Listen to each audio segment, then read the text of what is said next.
Have you heard of The 7 Habits of Highly Effective People? It's a book by Stephen Covey that belongs in the self-help, self-development, personal growth genre, and it is magnificent. I learned a lot of things. So in this video, I'm going to share with you the first 3 habits, which are the ones that focus on independence. This can take us from a more dependent mindset where we need others to get what we want to a more independent mindset, taking responsibility and getting what we want through our own efforts. From learning to traveling adventures, subscribe to my channel and don't forget to hit the little bell icon to be notified when I upload a video every Wednesday.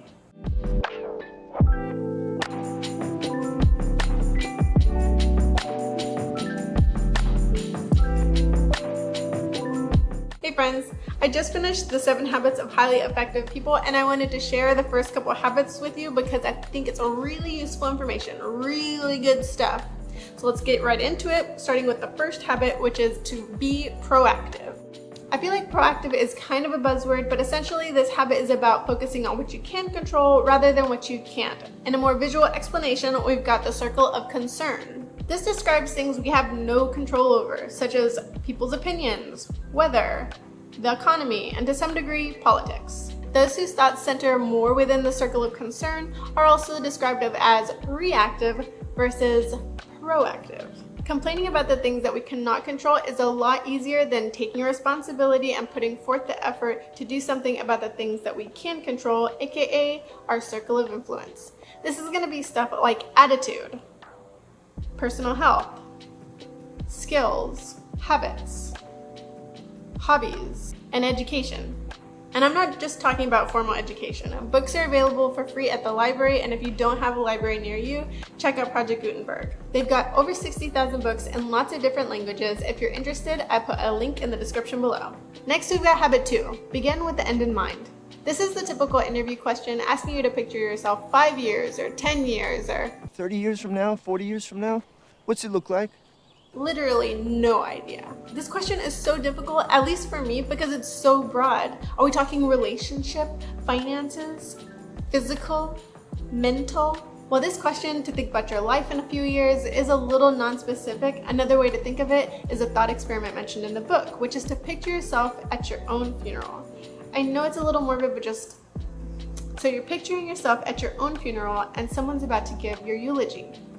What do you want them to say about your life? How do you want to be remembered? For me at least, this is a little bit of an easier question because it's more limited. Generally, people are remembered for only a few things rather than the broad question of where you see yourself in a couple of years. It's too much. Also, another great part of this habit is that Stephen encourages us to write a personal mission statement.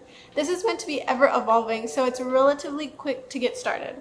Think about what your values are and what's important to you and write a sentence or 2 down that encompasses those ideas. I by no means did this in a few minutes and it's still very much a work in progress, but here's what I've got so far. I see each day as an opportunity to learn and challenge myself.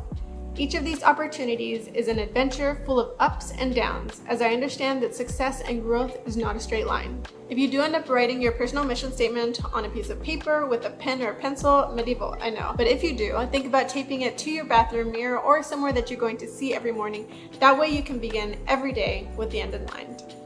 Comment below and share one thing you value. As you can probably tell from my mission statement, I value growth. So I read books, attend free classes, watch educational videos, all in an effort to grow more as a person.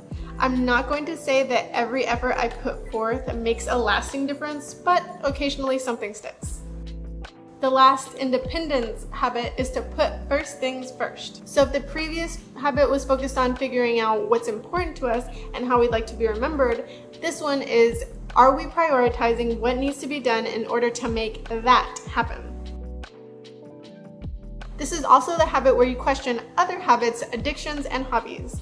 Are they helping or hurting your efforts of getting you to where you want to be? If it's health or family or becoming a writer that's important to you, then you should probably limit your time on social media. I mentioned this in a previous video, but think about each activity's importance and urgency, because ultimately we want to focus on the important, but not urgent square for most of the time, and eliminate as much as possible the unimportant activities. And if you're limiting those unimportant, not urgent activities, a big part of that is saying no. And if you're like me, you have a difficult time saying no. A lot of times it'll come out like, yeah, I don't know, maybe. I saw on Instagram or some post somewhere that you don't even need an excuse to follow the no. No can be the whole answer. No! No!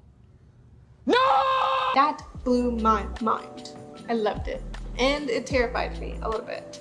Not gonna lie. That being said, this is a skill to be practiced. I'm talking to you and myself. These are the habits in the book that focus on independence, taking responsibility, and recognizing that you have the power to make things happen in your circle of influence. However, it's still only 3/7 of the book because life doesn't happen alone. The rest of the habits focus on interdependence. Let me know in the comments below if you're interested on a part 2 of this that focuses on the rest of the habits. If you like this video, check out this video on another fantastic read, Outliers by Malcolm Gladwell. Thanks for watching, and make sure to smash the like button. Don't forget to subscribe, and I'll see y'all next week. Bye!